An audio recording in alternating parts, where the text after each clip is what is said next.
We're coming the ages most uncertain hours and sing an American tune. Oh, it's alright, it's alright, it's alright. You can be forever blessed. Still, tomorrow's gonna be another working day. I'm trying to get some rest. That's all I'm trying, get some rest.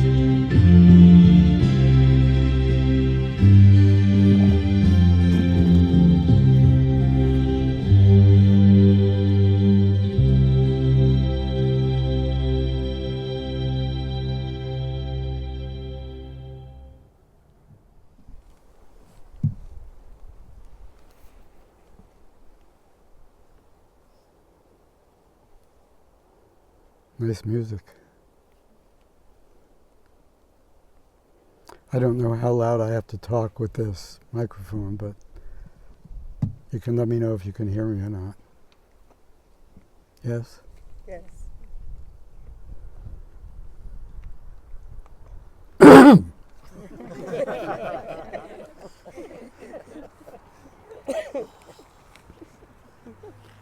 It's mucus.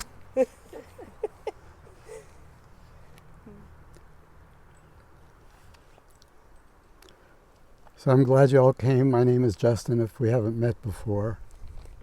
And now you don't know any more about me than you did when you first sat down. But after a while, I hope you will. And maybe I'll get to know a little bit about you as well if I haven't met you before. I recently came back from North Africa.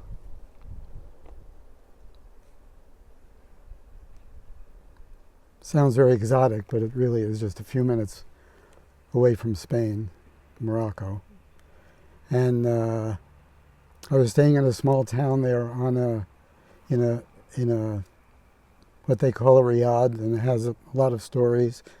So there's a roof place that you can sit and look over the town.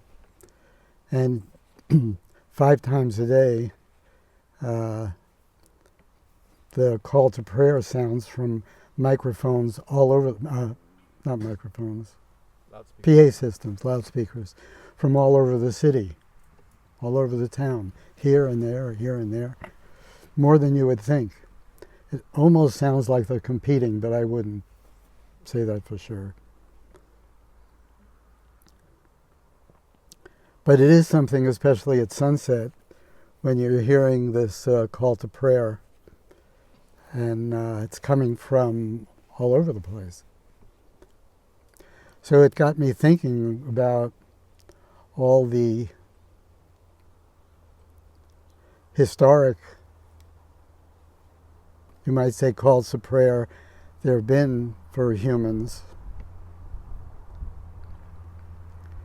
And this morning I thought I would like to try to recreate that.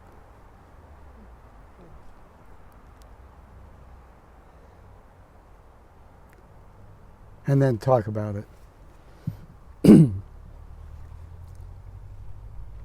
But as you can tell, my voice is not as strong as it once was, and my singing, which was never that great, is probably been diminished as well. But I'm going to give it a try anyway. Hawaii ba, ye ba ye, Hawaii ba, ye ba ye. Wakanda, Wakanda Thetu, Wapathina Tone.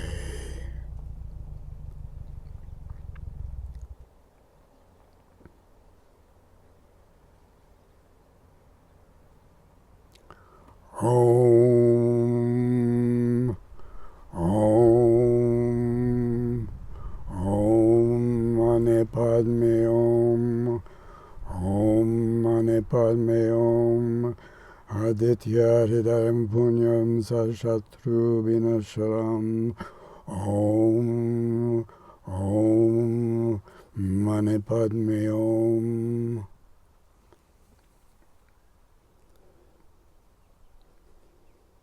Shema Yisrael, Adonai Eloheinu, Adonai Echad. Echad Eloheinu, Echad Adonenu, Baruch Baruch Shemo.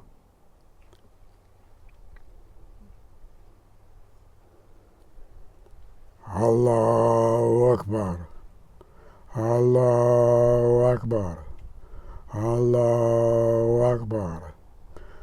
Ashhadu Allahu Akbar, Ashhadu Allahu Akbar, Ashhadu an Muhammad Rasulallah, Ashhadu Muhammad Rasulallah. Hayya ala salah, hayya ala falah. Allahu Akbar, Allahu Akbar.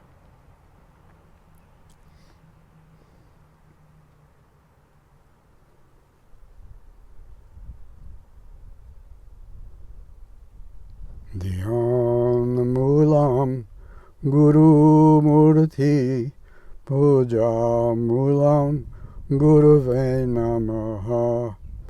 Guru Sakshat Param Brahma Tasmai Shri Guruve Namaha.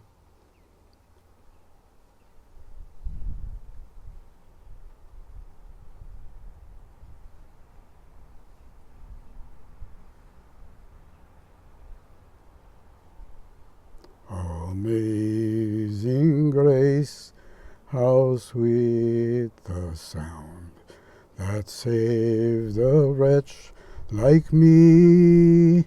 I once was lost, but now I'm found. Was blind, but now I see.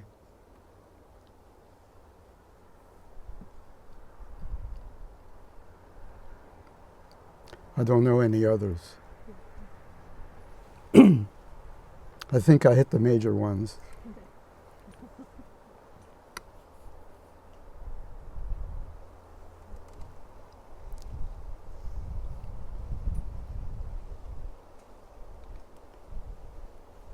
We have heard so many words and said so many words and sang so many songs, and how many of them have been our own?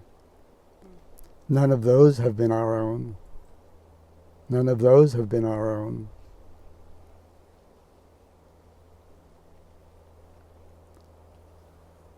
We won't even go far enough back to use a dial phone, but for our spiritual renewal, we'll go back and back and back and back.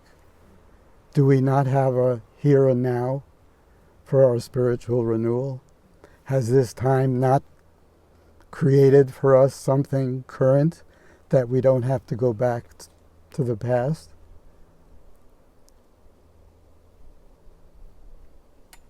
Is it possible that we have so little courage that we can't put energy into finding ourselves and our song and our words so as not to have to go to the past for the words that people in those times used and valued so preciously?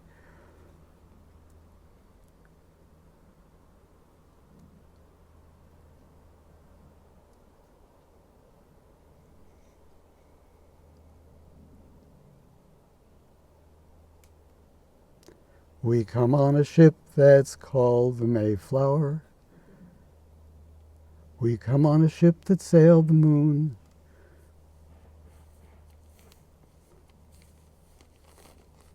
We come in a time of most fucked up confusion. But we sing an American tune. And it's all right, it's all right. We're just weary to our bones. But still, how can you expect to be bon vivant and bright so far away from home, so far away from home? That's an American tune. That was written in our lifetime. That was written for us, by us.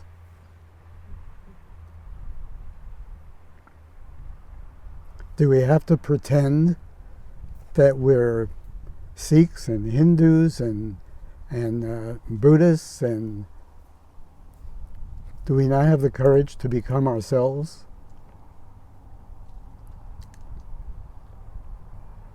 Okay, I'll lighten up now. I'm going to lighten up.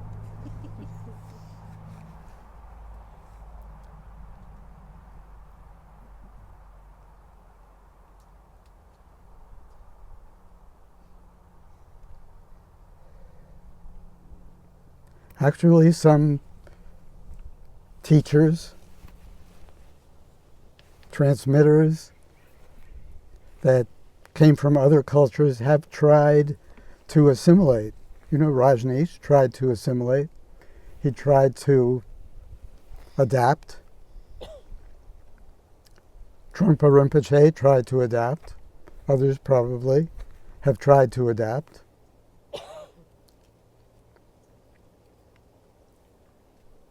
Gurdjieff tried to adapt. I want to talk about that a little, but first I want to explain how I think about things. So then when I tell you what I think about things, you'll know a little bit about how I think about things.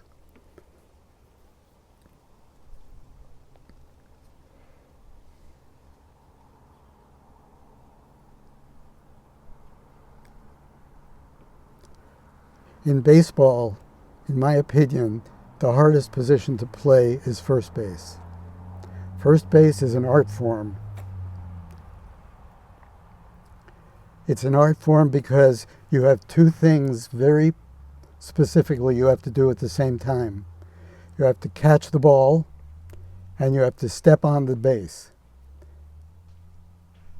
And you can't step on the base with any effectiveness unless you have already caught the ball. But if it happens to be that the ball requires you to stretch, you have to evaluate how far you can stretch and still keep your foot on the base. And the really artful first basemen know that instantly, how far they can stretch and at what moment they have to give up the first base and catch the ball, because if the ball goes by them, the runner is going to keep running. Well, that's not good.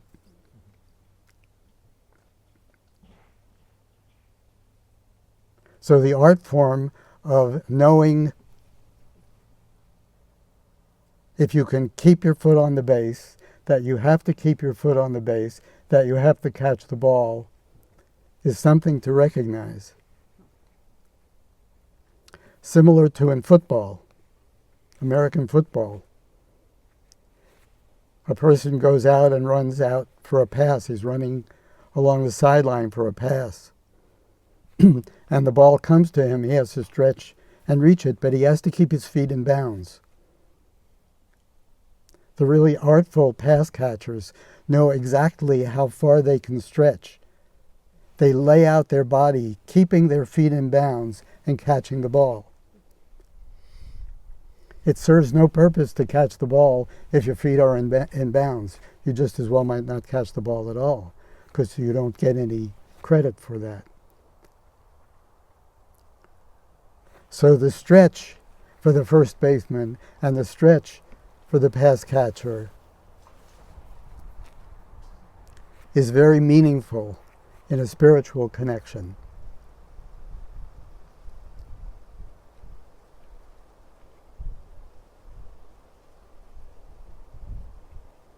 Because these teachers, these holy men, these extraordinary people who have tried to create a synthesis, are stretching into our culture, but keeping their feet on their culture. But our culture is so strange, so out there, so unique, so different, that they can't keep their foot on the base and reach us. But they can't take their foot off the base because their whole life has been based on the base. So their attempts to create a synthesis is futile. It's not like it's not commendable to attempt, but it's not doable because the stretch is too much. We have gone too far. We have gone too far into acquisition. We have gone too far into individuality. We've gone too far into accomplishment. We've gone too far into product. For anybody who comes from an ancient culture to be able to keep their foot on that base and reach our base, to reach our fly ball, that's what we are, we're a fly ball, is not realistic at all, and they can't do it. They try, but they can't do it. It takes an American tune to play an American tune. So what I'm trying to describe is I could have said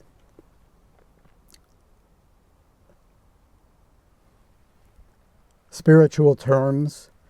I could have described this phenomenon of teachers from other cultures and who are preserving rituals and customs from other times, trying to catch our fly ball. I could have described that in spiritual terms, but how accurate is, if you know baseball, you get the idea.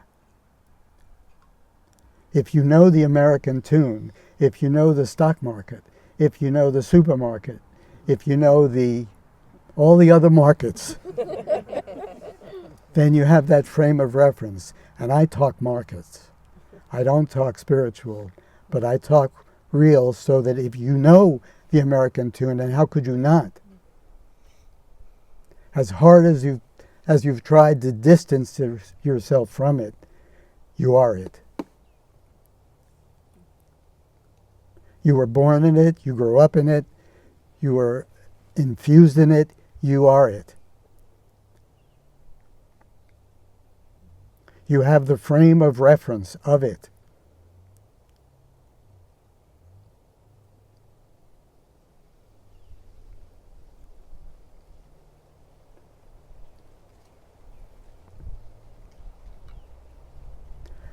I at one time, numerous years ago, taught a math class, theoretical math, and I taught it to doctoral candidates and graduate candidates. It's a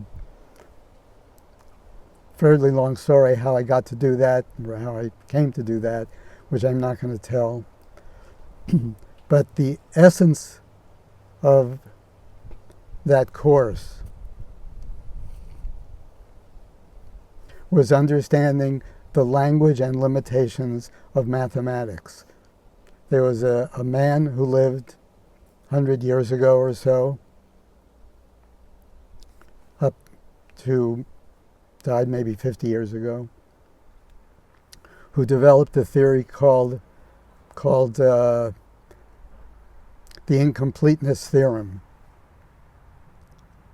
And the essence of this theorem, which is not mathematical, but he proved it mathematically, was that any truth that is to be derived, any conclusion that's accurate that is to be derived, has to be derived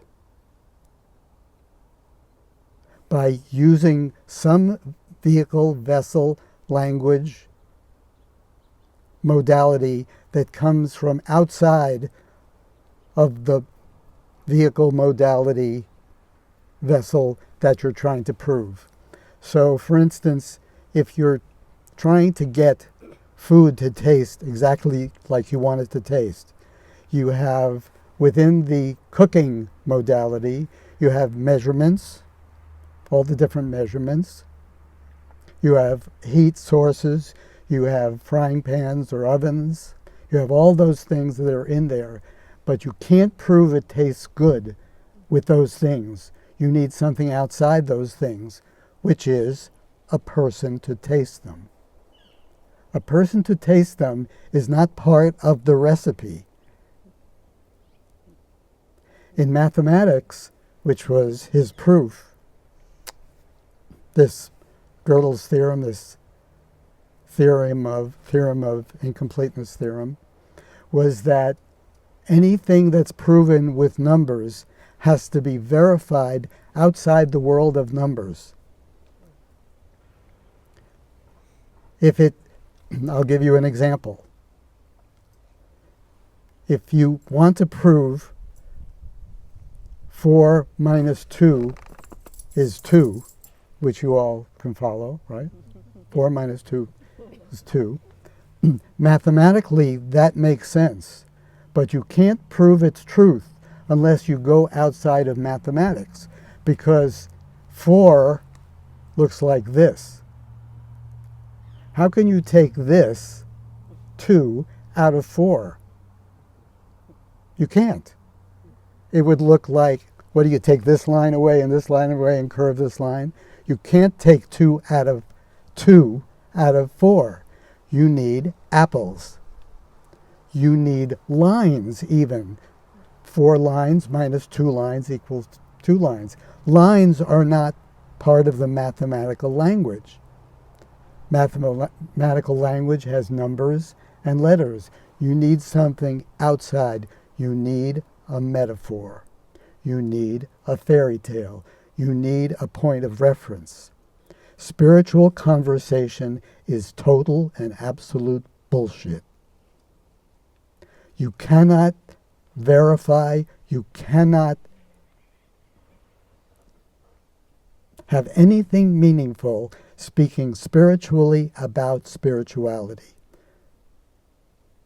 You must metaphorize, because 4 minus 2 is 2 apples. But apples are not mathematical. People are not recipes. Now, this incredibly brilliant theory, which I didn't come up with, was turned mathematics upside down for theoretical mathematicians, because they thought that they were coming up with what you might call absolute proofs, simple absolute proofs. But there was no metaphor in their language. My language is metaphor. I speak metaphor. I don't speak English. I don't speak French. I don't speak Italian. I don't speak Spanish. I definitely found out I don't speak Arabic. But I do speak metaphor. And if you can understand the power of fairy tales, if you can understand the power of example,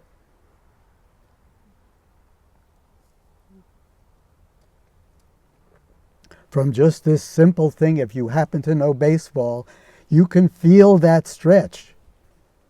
You can feel the art form of taking your foot off the base and catching the ball, keeping your foot on the base. All those things. And you can adapt it to your world, not to the world of the Bhagavad Gita, not to the world of the Bible, which I didn't, by the way, include, and none of you mentioned that. What do you think about that? Well, actually, I did. I sang Amazing Grace.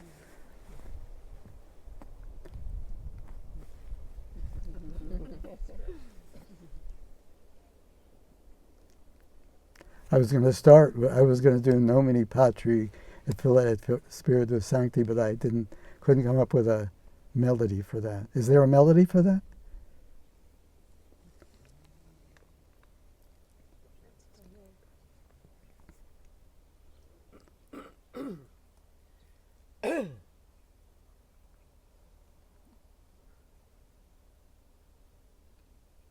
So I speak in terms of a what is that thing called again? Boomerang, yes, a boomerang. A boomerang is something that we know about. It's not a spiritual piece of equipment. You throw it out, and it lands back out there. You throw it out. You throw it out again. Sooner or later, you get the idea. You throw it out, and it makes a wide arc, and it comes back. Throw it out. Throw it out. Comes back. So I talk in terms of life being that arc, that boomerang trajectory, where you're born and you go out to discover. You go out to explore, you go out to experiment. And in this song, Teach Your Children Well, this is a beautiful song. You try to infuse the kids in not imitating you too much, you hope. You try to infuse them with going out and exploring and being bold and taking chances and learning things that you didn't learn and seeing things that you didn't see. If you teach your children well, you don't teach them to memorize, even though we are a culture of imitators and memorizers. We are that. We do know how to imitate, and we do know how to memorize. If imitating and memorizing were needed, we have the culture that should be called on to do that, because we have learned the value of that, the need of that, the essentiality of that, the fear of not having those skills. We have learned that.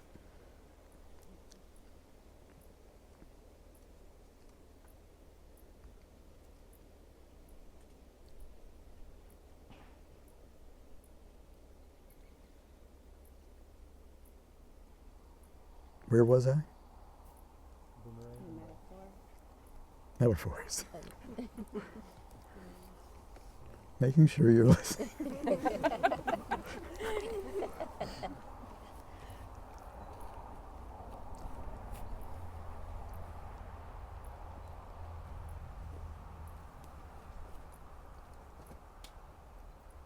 So in this going out that we're doing, as children, we're going out, we're exploring, we're teaching our kids. Hopefully we did some going out ourselves, we did some exploring, we did some experimenting.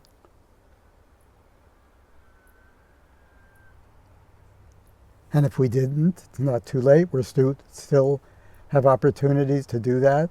The world is very open for us to go out on that trajectory of that boomerang and do the things that life offers us. Not every single variety of them, because, many things are just a different tune of a different theme, of a different something, but they're the same. But there are many tunes and many themes and many things you can do, many things you can explore. And those things should be explored, because then you develop language. Then you develop the idea to see the world as the metaphor, in the metaphorical way that it does exist and can be described and can be understood.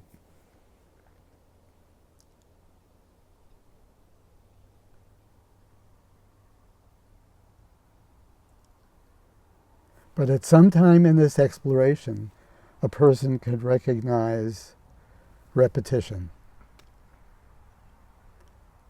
I think I've done that before.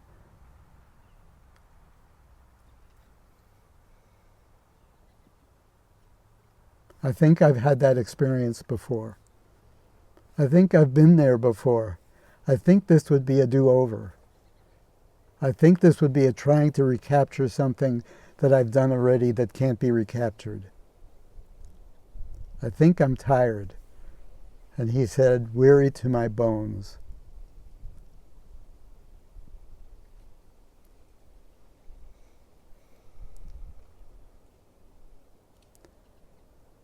And how can we expect to be bright and bon vivant so far away from home? Because as we take this trajectory out, this necessary boomerang trajectory out, this essential and beautiful and varied and rich and exciting boomerang trajectory out, we get further and further away from home.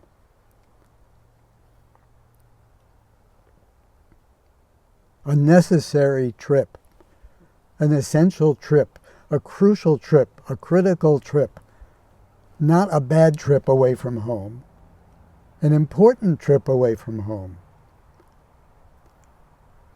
Discovery of everything out there, from the very first moment when the baby is figuring out what these things are about, and that mobile you hang above her cradle,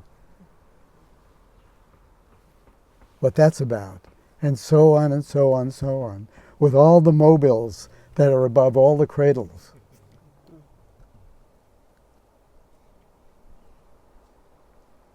The money cradle, the sex cradle, the fame cradle, the recognition cradle, all the cradles, all the mobiles. Exciting, disappointing, fulfilling, rejection, acceptance. Further and further away from home, but important. But at some point a person gets tired. A person feels like, I think I've tasted enough of this. And then that thought goes away. Just a little bit more. Just a little bit more. There are some countries I haven't been to. There's some foods I haven't eaten. And you can fill in the blanks for yourself, as depraved as you may be.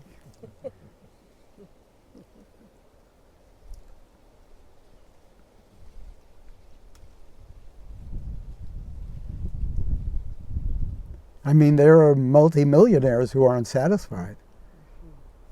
We may even have some of them sitting here, because there's always one more zero. There's one more reputation that you don't have, one more credential that you don't have, one more kind of acceptance and recognition that you don't have.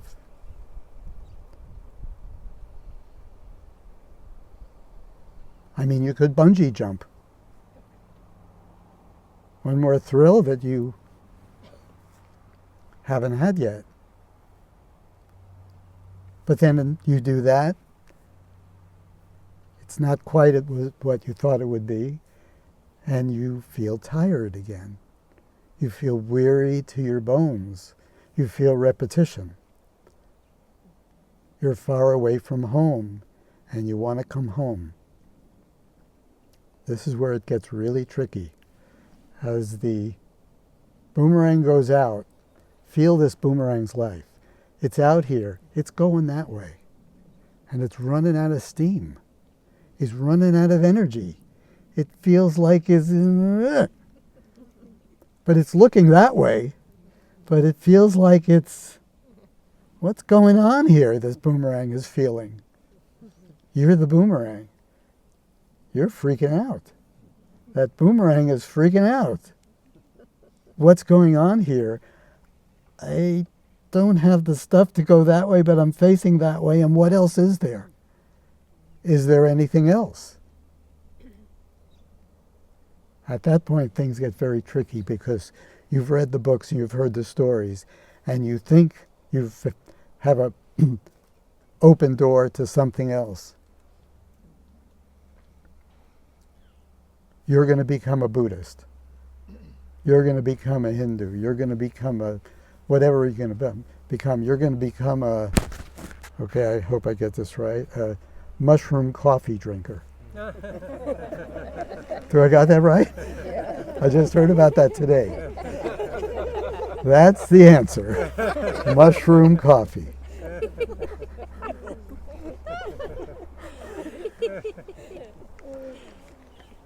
I know my stuff. See, I was going to say, I asked somebody, what's the latest thing? I was going to say kale, it would have been, nah.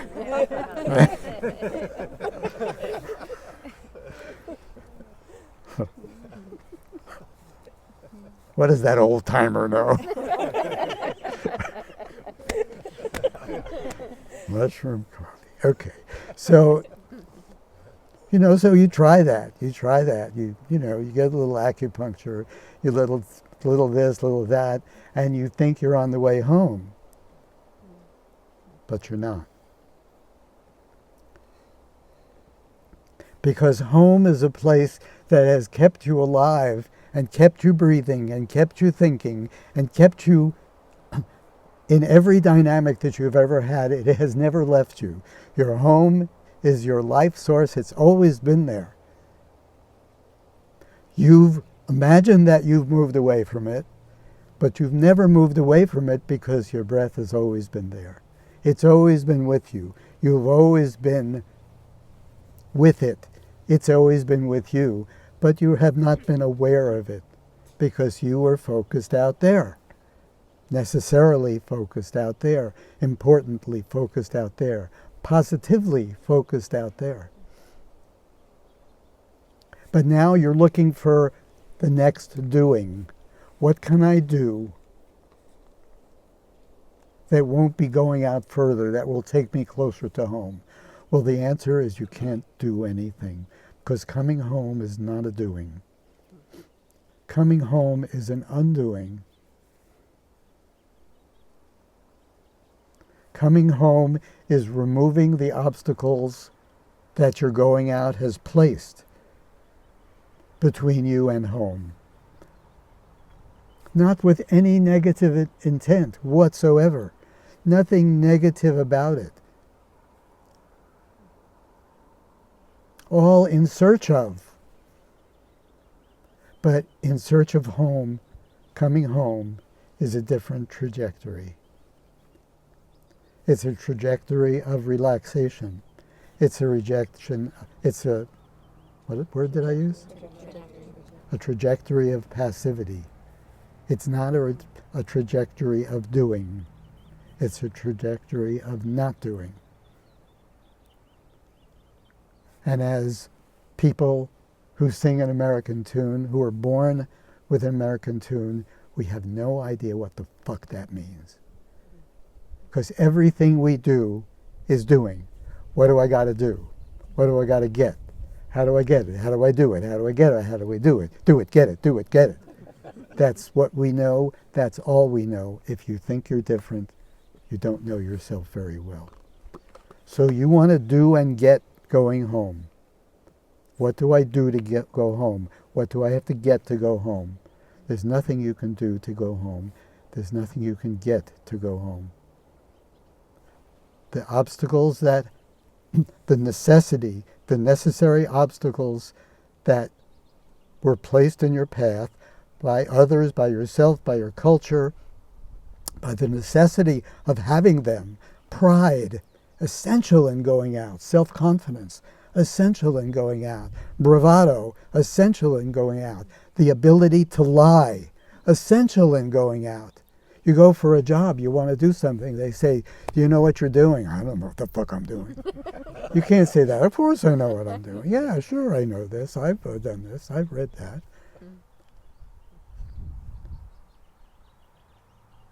If you can't bullshit, you can't go out. How could you possibly? How could you ever get a date? How could you ever meet somebody? How could you ever make a friend if you're not trying to be impressive in the way going out? You remember junior high school? How far does honesty get you in junior high school? Gets you beat up.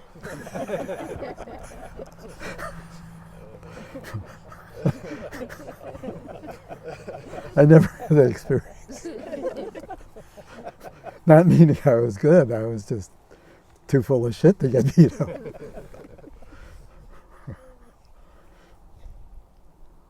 Those obstacles, those characteristics, those things that you had to learn and had to acclimatize for the going out are not credentials for coming home. They have to be slowly but surely left behind.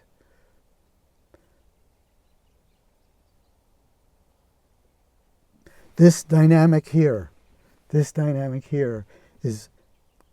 a magnificent, precise dynamic for testing yourself to see how relaxed and passive you can be in this situation. Especially if I say something that contradicts something that you think is correct. How relaxed can you be in taking that in and thinking nothing? Taking what you can and leaving the rest. Being okay with conflicting ideas. In this dynamic, relaxing and letting it flow to you, flow through you, flow over you. How okay can you be knowing that you're not in control right now? And all those years of going out, the quest for control was optimum. That's what you were doing, questing for control. It was necessary. Control is not an asset for coming home.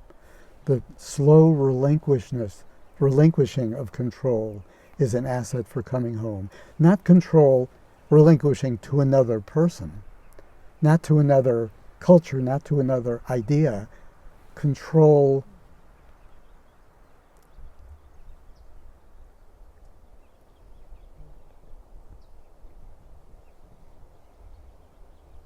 that relinquishing, that relaxing is a natural capacity that we have when the obstacles to that relaxing and relinquishing of control happens.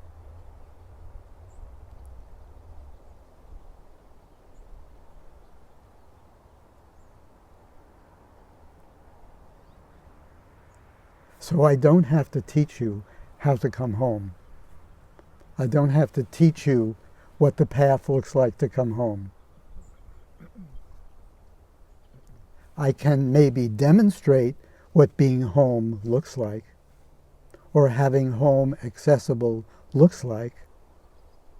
And for me, that was precious and valuable to know somebody's, to imagine that, yes, it's possible. Not for somebody who lived 100, 1,000 years ago, who I have their picture and I have no idea what they did when they opened their refrigerator and what they wanted wasn't there. No idea. All I knew is what they looked like when they sat up on this chair and sang and talked and like that.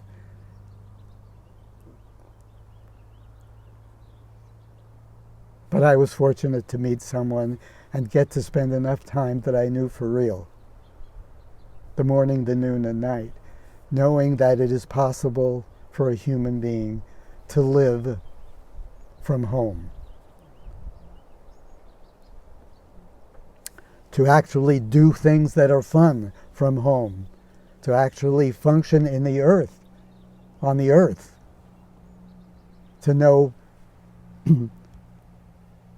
enough to be helpful.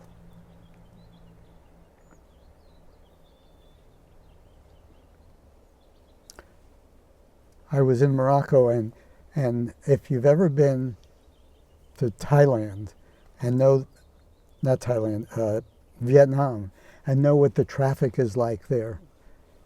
17 lanes of motorcycles, little cars, tuk-tuk vehicles, all with no awareness of the necessity to watch out for each other. Just going, going, going. And you have to cross the street. How do you cross the street? There's no light, they don't stop. You walk through one aisle, survive, the next aisle, survive, next one, survive, and then eventually you cross the street.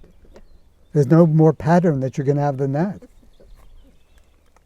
Well, Morocco is not that extreme, but if you cut that in half, it's more like 6 aisles, 6 lanes, with really no awareness of the sensitivity of pedestrians.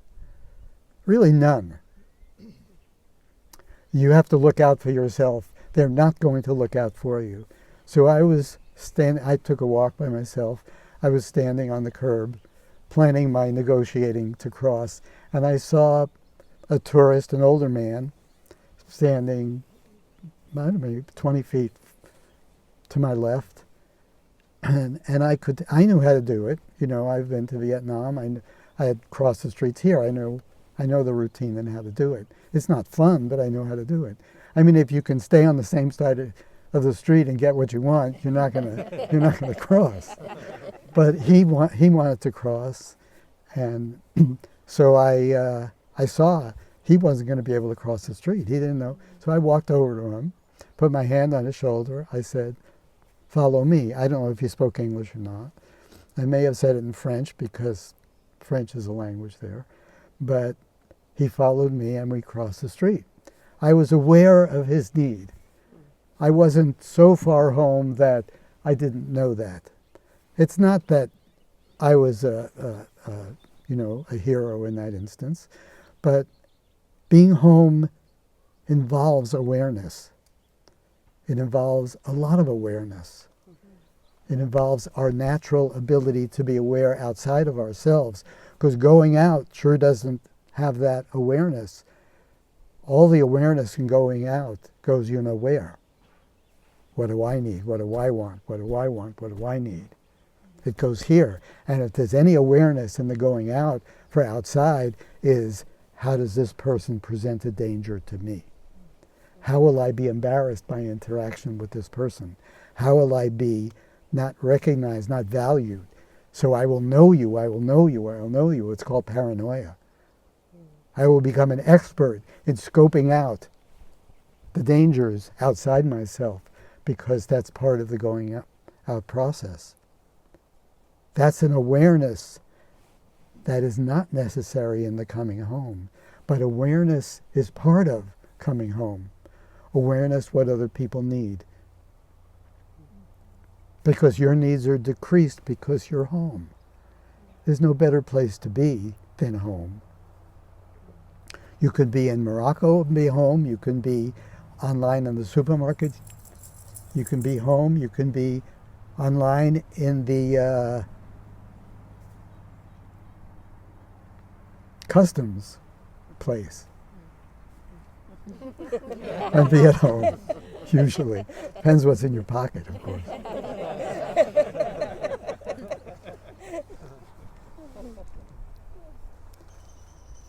So I teach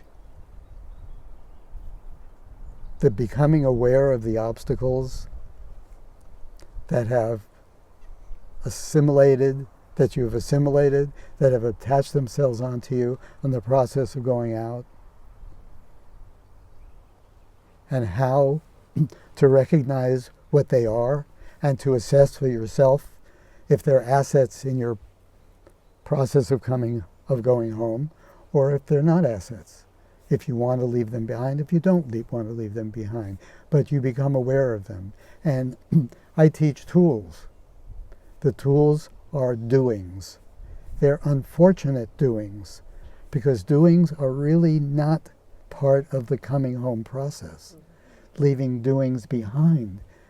But those doings are unfortunate necessities, because if we don't have something to do, we're not okay.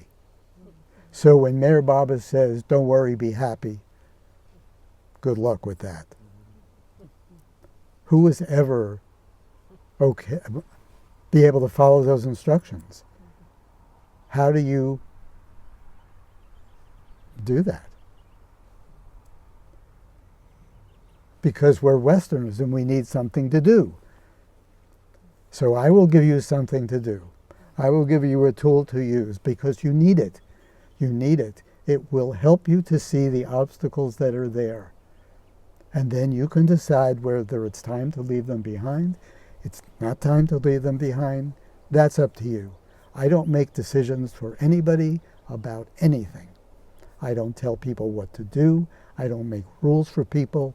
People make rules and attribute them to me because they want to make rules, because they're not comfortable without rules. I don't make rules. I don't make demands. I don't make rules.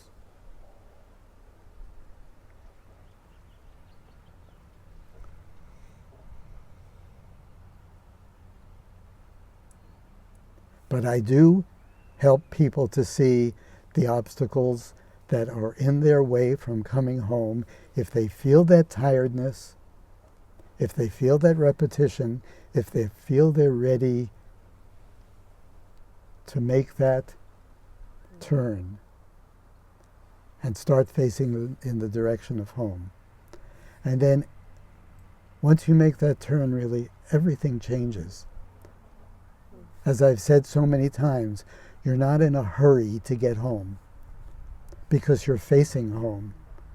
And facing home is infinitely different than facing away from home.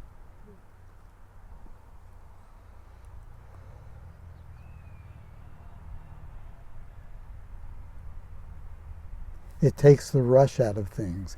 It takes the compulsion out of things. It takes the restlessness out of things because you're facing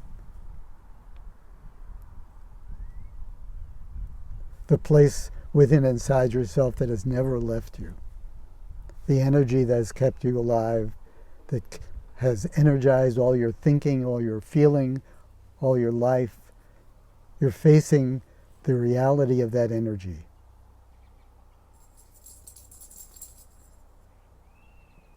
You're learning to actually meditate on the manifestation of that energy within inside you. A thing that you imagine that you can do on the way out, but if you do it on the way out, it's only a doing that will help you on your way out. It's a relaxation response so that you can get more done, so that you can accomplish more goals. But to say that is meditation, and meditation on the reality within inside yourself, that part of coming home, it's not the same word. It's not the same term. It's not the same reality.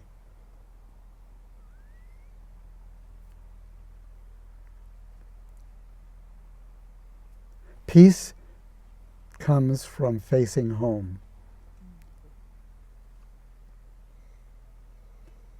If you're ready to make that turn, if you're tired, if you're weary of the repetition of all the doings that you've done, even the spiritual doings that you've done, it's very simple. Identify the obstacles to the natural peace within you.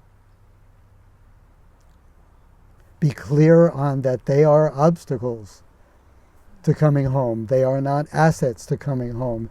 They were assets to going out. They are not assets to coming home. Your cleverness is not an asset. Your sharp intellect is not an asset. Your competitive nature is not an asset to coming home. It's not a bad thing because it's an asset to going out. But if you're making that turn, it's no longer an asset for you.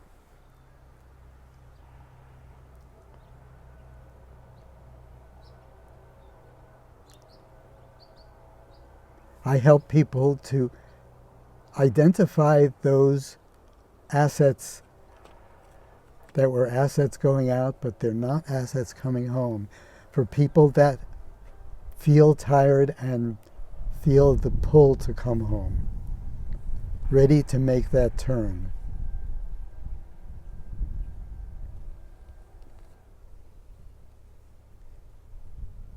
Not with the imagination that you're leaving life behind, that you're leaving the world behind, that you're leaving fun behind, that you're leaving enjoyment behind. But that fun and that world and that enjoyment will look different. It won't look as compulsive. It won't look as desperate. It won't look as charged. But it will look as energized.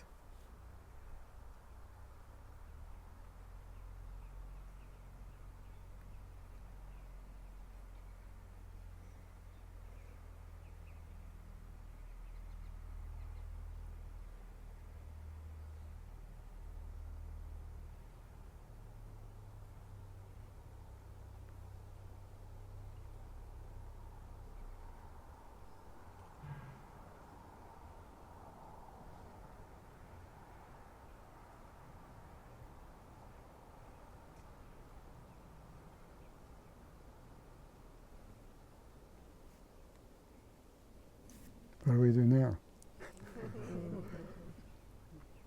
Questions, stop, go home, eat, what? What do we do now? I did my part. I'll answer questions if people have questions. Does that mean you have to go to the bathroom? That's... No, I don't have any questions. You just said that, well... That's what I learned in the going out. The reason, the bathroom. So I feel like I have some touchstones. I spent my whole junior high school with my hand raised. I was always looking to you. Go ahead. Go ahead. I feel like I have some touchstone in myself of some feeling of certain things feeling repetitious, and that the charge, the compulsion is less, or the hope in certain things are less. And you just said that if you're coming to that turnaround place, that you may feel that less desperateness, but then you said, but they would be equally energized. Can you say what you meant by that? You live with me. You've known me for years. Would you consider me energized? You're energized, for sure. I mean, I'm not asking for a what would you call it, endorsement. I mean, you've known me for 40 years. Is that accurate? It's probably plus even. 40 years. So you've seen me in a lot of different situations. Have you ever seen me crap out? Never. Okay. That's a pretty big statement, right? The closer you get to the unobstructed energy source, the more energy you get. But it is definitely more predicated on necessity. You know, this guy on the street had a need. I recognized his need. I had the asset, the attribute that he needed. So there was no question, would I apply it? I'm going here, I'm this, whatever it is, it wasn't there. The need was there, and I was there. So the energy is applied differently. It's not so much to what I need. I mean, I've been to Morocco, I don't know, 4 times maybe. And the last time I went to Morocco, Johor and I were driving around. This wasn't this last time, it was the time before that, 5 years ago, whatever it was. We were driving around and we said, I think this is the last time in Morocco. And I've done some wild things there. And you've been part of some of those wild things in Morocco. So, but then a couple of people came around. Dylan had never been to Morocco. Now, when you say Morocco, It makes me smile.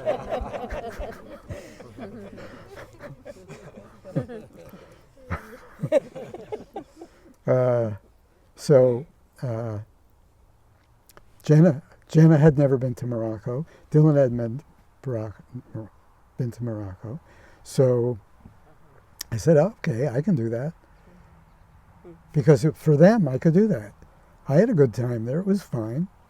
You know, I learned a little more Arabic. I got to hear the call to prayer. I was, you know, I got to dodge the motorcycles and help this guy. And even gave away some wheelchairs, which was really beautiful.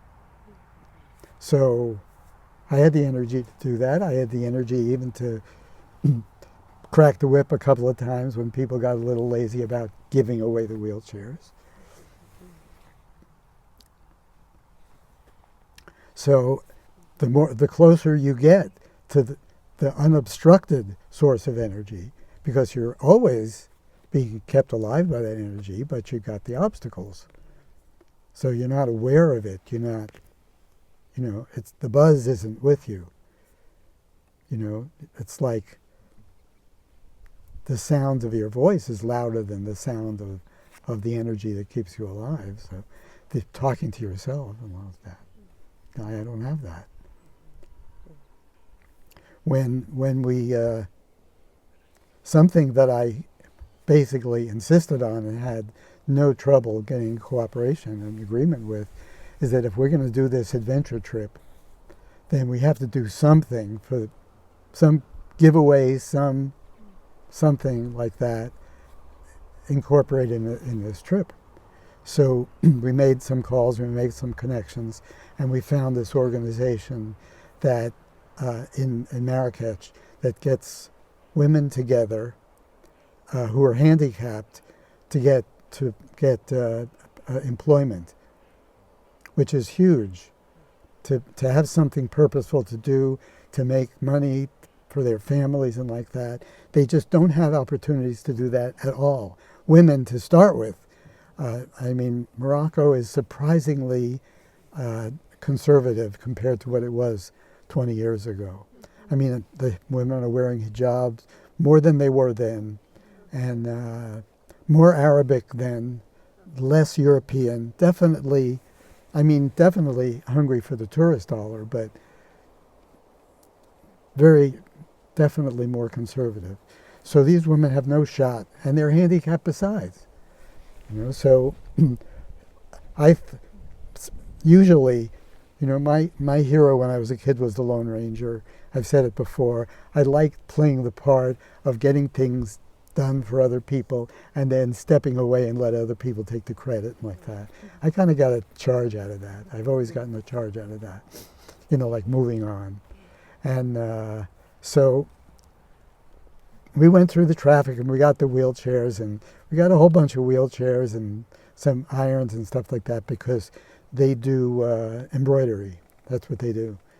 Very successful embroidery business. And they have like, I don't know, 50, 60 women doing that. Handicapped, all handicapped. And so I did that and did the driving and did the help with the arrangements and the money and all that stuff. And so then usually what I'll do is I'll say, you guys go and deliver it and you get the credit and like that. And you know, I'll stay here at our place. But this time I thought, you know, I'm going to go along this time. And I was so fucking rewarded by going.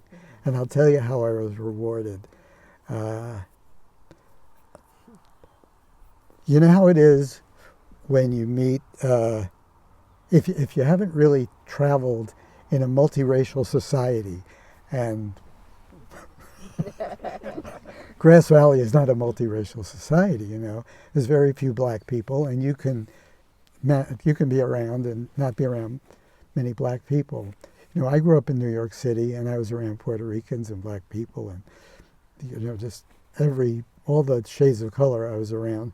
So I got pretty much used to it. But as used to it as I was, I still very much, as a young person, and really maybe after that even, recognized if I was talking to someone that was black, that they were black. You know, that was part of my recognition. This person is black. Not that it's black and they're this, or black and they can jump, or not that stuff, but their color. I recognized their color. You know, I didn't see the human being behind that without the color. I saw the color and I saw the human being because I had been exposed to that from the time I was born, you know, a lot.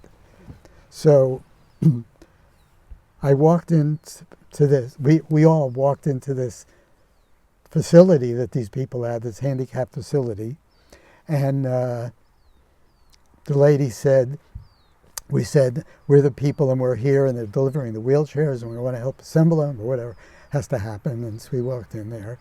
I was kind of walking in the back, you know, not saying anything. And so this lady who was a receptionist said, I'll get the CEO, I'll get the boss. So this lady,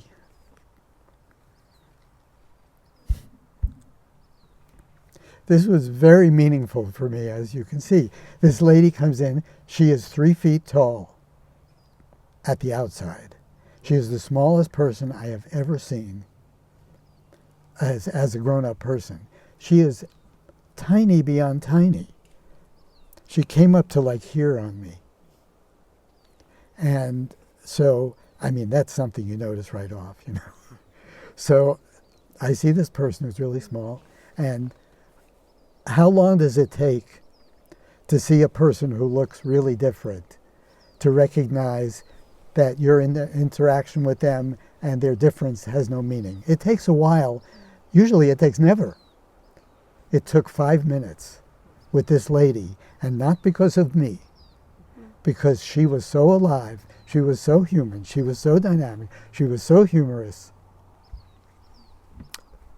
She was so fucking far out that it took 5 minutes for me to talk to her, interact with her, walk up the stairs with her, recognize that walking up the stairs for her was like climbing. You know, this is for something. And she was bounding up the stairs and getting people and talk. She was the boss. What an incredible thing to see the humanity in a person in 5 minutes who has a totally different life on every level than you have, except that they're a human being and like that. So that was a gift for me. I didn't intend to talk about that, but that was a rewarding story for me. But in terms of energy, the closest you to get, the more you got. I was not the only one who had the experience with the lady. All of us, what was there, 7 of us, 6 of us there, delivering the wheelchairs, and everyone there had the energy, had the experience with this lady and her partner also, who was similar, but her handicap was that she walked with a pretty big limp. Yes. When you speak about going out, you use only positive terms to describe it, and I'm wondering if there's anything that you feel like you gave up in turning home, and if going out is so positive. No, I did not. That is not accurate. I said the disappointments.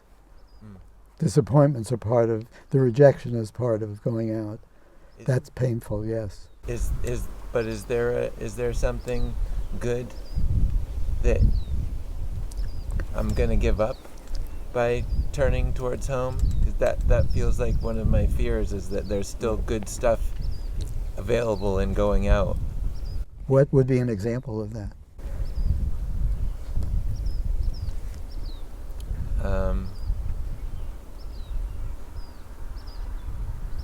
Like, it's been really confusing for me to, as a performer in the past year, accustomed to a certain... Performer means what? Like a musician playing for people. Okay. And so you're asking, would that be something you would have to give up?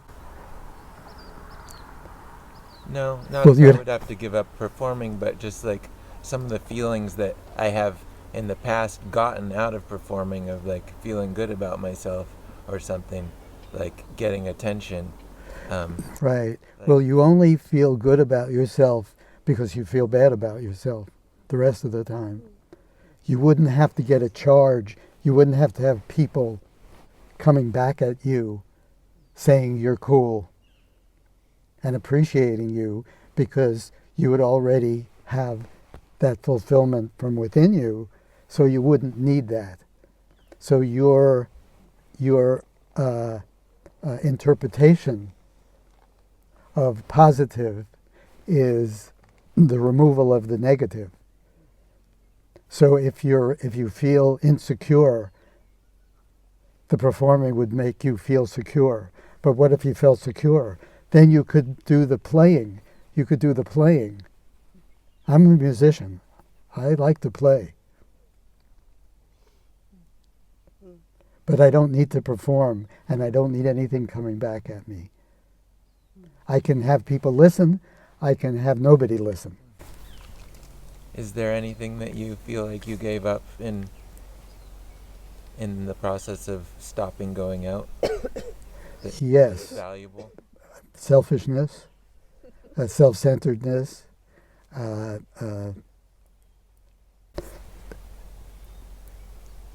Like, is there any reason not to do it? Basically, I guess is part of the question. well, that's something that you have to assess, because when you're out there at the turnaround point, all those questions become relevant, and you have to answer them yourself. Nobody can answer them for you, but you have to. Do I need this? You would have to say, do I need this? Do I need this? And if something, nobody should ever give up something that they need. I would never suggest that, never recommend that, never go along with somebody's idea that they have to give up something they need. I don't believe in giving up something you need unless you get something better in return. There may be a little bit of leap of faith between the time you give it up and you get it, but usually not much. So if it's not superior to what you have, if the way that you play music doesn't feel better than the way that music without need is better than music with need. All the things that you do that have need attached to them, that have product attached to them. You know what I mean? Product. I have to get this done. I have to have it come out this way. Without that, it's so much more beautiful. You can do stuff. You know, you go and you donate the wheelchairs and they don't appreciate them. They don't appreciate it. So you're going to feel bad. You did your best. You gave your best. You know, you make a meal for somebody. They say, well, I'm a vegetarian, and you made them beef stew. You know, you feel bad. Why would you feel bad? You made the meal, you enjoyed it, you did your best. Maybe next time you'll ask. But if you do find something that seems to be a contradiction, you grapple with it, you ask about it, you talk about it. You talk about with other people that are going through that or have gone through that, and you find out if it's time for you or if it's not time for you. Does it make sense? I mean, I identify with the part where you said it's very challenging. Yeah, because I feel like I'm like right in that arc space. So, yeah. Okay, anybody else? I did a good job, huh? Okay, I have a question. go ahead. Could you talk a little bit more about how you know you're facing home and kind of at that point of the apogee or whatever, the point the furthest out, and then you said you turn back? Well, you certainly know when you're starting approaching, because things start to feel a little bit stale. You lose your appetite. It's not so exciting. The things that were exciting are less exciting. It's really a trying period. And I'm talking about that from not only my personal experience, but other people other people that I've known through the years. It's definitely challenging, and it's a time when you need support, because it feels really like shit when things that were really exciting to you don't feel exciting. Things that were fulfilling to you don't feel so fulfilling. You know, I mean, people do really heavy things to themselves and for themselves at those times because they don't have support saying, it's cool, it's not bad, it's good. This part of your life is running down, and there's another part that can be there. So once you recognize that's happening, and if you have a support system that can tell you something other than you have to try to repeat in a different way, or you have to try something that will numb you to the challenge or the pain that you're having. If you meet people who will say, yeah, there is something else. I'm not that much further ahead than you, but I made that turn and it feels really different. Because when you make that turn, it feels really different. You're facing, you know, when you're lost, you go to a foreign place and it just, nothing makes sense. In Morocco, the signs used to be in French, and I understand French, but now they're all in Arabic. They're, you know, back to the source. They're going back to their roots. So now all the signs are Arabic. I don't read Arabic. Looks like a bunch of squiggles to me. So I'm out there looking for where I am. There's no street signs, whatever signs there are in Arabic. I'm lost, right? I'm going around. It has a certain feeling of, like, so where's, I don't know if you've ever been to a place where there's the alleys. It's like a maze, you know. It's the souks, the markets, the Medina, the downtowns, narrow streets that go all over the place, and you can get lost really easy. I have no idea how to get out of there. You can't ask somebody, you know, but because you don't know really what it was called where you started. So you're lost. But then, so it's like, it's like, you know, challenging. But then you see something familiar. You feel something familiar. Your whole attitude, you're not home, but you know, okay, this is the way home. That's the way it feels. It's a good feeling. You're not home, but you're facing in the direction of home. You have some touchstone that home is this way. And and you feel it in your heart, you feel it in your gut. Maybe it manifests you in a certain way and you're surprised. Wow, I used to get angry when things like that happened. I didn't get angry. What the fuck? You know, how come I didn't get angry? Well, you didn't get angry because things have changed. You care about things you don't care about. You don't care about things you used to care about. But like, I had a support system of people. I don't know that I could have done it without a support system, because during those times I got really depressed. I mean, I never got really depressed as I got. You know, I could only eat 2 meals a day instead of 4. So that was really depressed for me. So it was really helpful for me to have people around that knew what I was going through, knew what could be next, and like that. Is that helpful at all? Absolutely. Can I add one more? Sure. Yeah, a lot of that adds up. I was thinking in terms of metaphor or other, you've mentioned a number of cultures. Are there any metaphors or cultural names that you've heard for home in other languages or other traditions? Like how you might describe it in another way. I think I described it pretty good.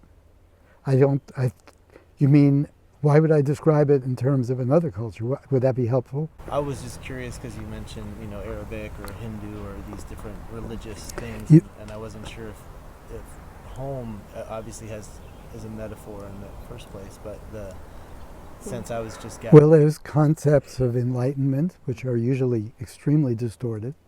There are concepts of, I'm sure we could get shout outs of all the different ideas. You know, all the things that I sung have their concept and their terminology and for some people in those worlds, wherever they were, however long ago, however distant, however foreign they were, had real experiences. But their value to us is very questionable because, you know, we know other stuff.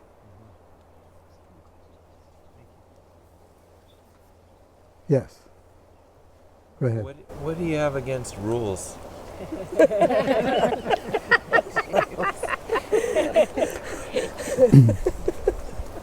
That's a good question. Rules are necessary for people that don't have the understanding that the rules circumvent. You know, like if people didn't drive crazy, they wouldn't need speed limits. Speed limits are for people because they can't control themselves. If people can control themselves, if people weren't desperately in need to get someplace fast, if people were, if people were careful, they wouldn't need rules the way they need rules.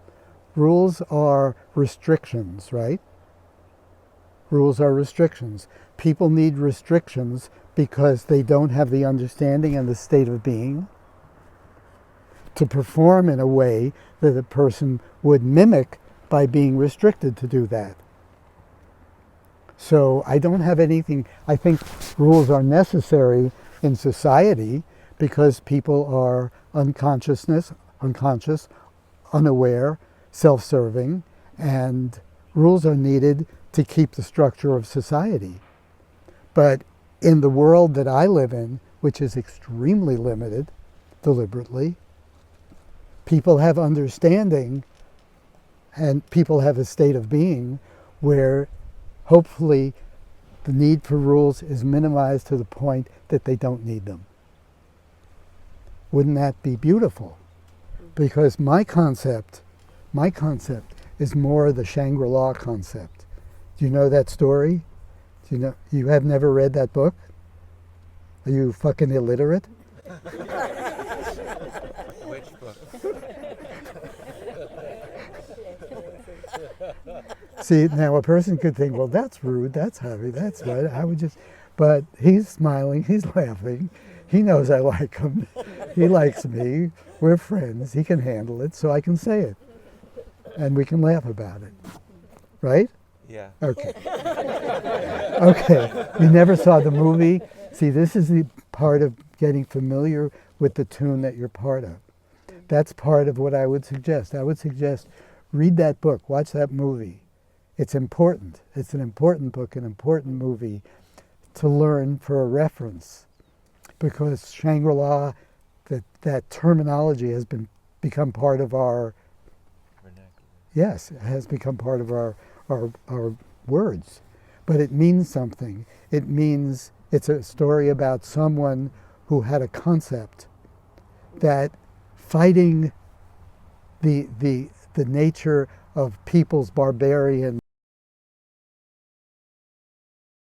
But it was after a cataclysm, after the Canticle for Leibowitz. I don't know if you've read that. And they were trying to gather up all the precious things that had been written. And they didn't have printing presses anymore and write them out, gather, so that when they were ever needed, so that they would be available. So people could learn how to, whatever it is, that barbarism isn't all there is. That is my concept, is I'm not looking to fight with the lower consciousness of people that are doing really selfish things, which is a big portion of the humanity.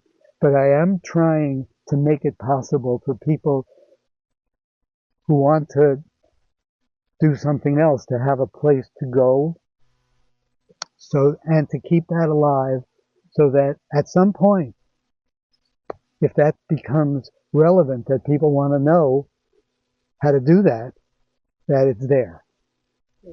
I consider that to be a service which I can do, and I don't know who else can do it, because maybe I'm the only one who can do that. So I better do that. Because other people can try to create peace treaties or create, demonstrate for different things. I recognize the value of that, but I can do something different, so I'm trying to do that thing. And in doing that, I wouldn't have to give up the helping the world, because I think that's a critical element for the human race, to have something that's separate and above and beyond and finer than everything else. Okay, anybody else? You want to ask? Go ahead. You mentioned cleverness and intellect, social intellect, and how those things can get in the way. I don't know how you said that part, but what is the downside or the damage or something like that that can happen from thinking about things, from noticing a behavior, and I it happened earlier. I made a comment and then I noticed a behavior, and I think that I'm overthinking things, but I'm also trying to see things as they are. Maybe it's too much. I just want to hear something about like how to get out of that with one, because it feels like a Mhm. big Well, intellect has a place, emotions have a place, physicality has a place, inspiration has a place, intuition has a place, and they all fit together in a balanced way, potentially. If something becomes too large because we've depended on it on the way out, we've depended on our intellect, we've depended on our talent, we've depended on our appearance, we've depended on our cleverness, and we start to want to come home. That's what we've depended on, but it becomes less of an asset. So we have to eventually work toward a balance or relax toward a balance. And it's something that happens. But it is challenging because, hey, it always worked for you. So if you're figuring out things has been your way to negotiate life and stay in control, what are you going to do? That's your ace in the hole. That's your one trick pony. That's what you got. Whatever that thing is for you, that's what you got. If you have the ability to be social with other people, if you have the ability to be by yourself, that's what you got. That's what you're going to lean on. You have to start leaning on other things slowly and finding a balance. And slowly is the key, because it need not be abrupt, but it need happen. And it does happen, and it will happen, and it has happened for people that have been around me, and it's happened for me. I mean, I was a professional gambler, and if you're talking about cleverness, if you're talking about sharpness, that's what's there. That was my thing. And slowly but surely, it became less of my balance. I'm still smart. I didn't have to give up being smart. Being smart is an asset. Having an intellect is an asset. It's not all an asset, and not as much of it is needed as an asset, because the ability to appreciate a fairy tale is more precious than the ability to read a complex psychological theory. And that doesn't take intellect, that takes heart. Yeah, go ahead. Last one. I think my question was really similar to hers, but it was like in that process of starting to let go of some of that repetition and the strong leg, then sometimes it gets pretty like off the rails here and vulnerable. And sometimes I see us then kind of jumping back and clinging to that repetition. And like you've encouraged boldness and being real, and I just want to like ask you for any encouragement or things that can help me to remember that. Okay. Noted.